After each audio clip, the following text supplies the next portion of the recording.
Dan saudara, kelompok masyarakat sipil yang terdiri dari Institute for Criminal Justice Reform atau ICJR, Pilnet, dan Elsam mengirimkan berkas amicus curiae atau sahabat pengadilan kepada majelis hakim yang menangani kasus Richard Eliezer. Pengiriman berkas ini dilakukan sebagai upaya perlindungan terhadap Richard Eliezer yang direkomendasikan sebagai justice collaborator. Kepentingan kami ini bukan hanya soal Baradae, bukan hanya soal kasus ini, meskipun kasus ini juga penting, tapi ini pesan penting. Begitu ya, ini jadi pesan penting untuk masyarakat luas, jangan takut untuk memberikan keterangan, untuk membongkar suatu kasus kejahatan.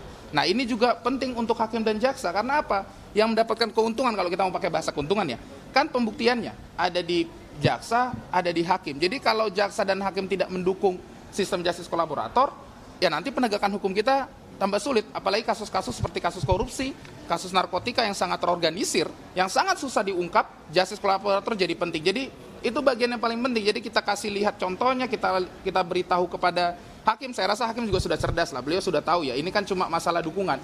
Jadi supaya hakim tahu bahwa hakim tidak berjalan sendiri, bahwa ada sistem besar yang harus kita selamatkan. Apa itu sistem justice kolaborator? Jangan sampai nanti orang bilang, apa pentingnya jadi justice kolaborator? Sudah capek-capek di ruang sidang mengungkapkan kebenaran, tuntutan atau putusannya juga masih berat. Begitu ya. Rekan-rekan bayangkan saja kasus ini, kalau tidak ada Baradae dan Baradae tidak mengungkapkan kebenaran, terlepas dari apapun kebenaran itu kan ini pembuktiannya material ya, di ruang sidang ya.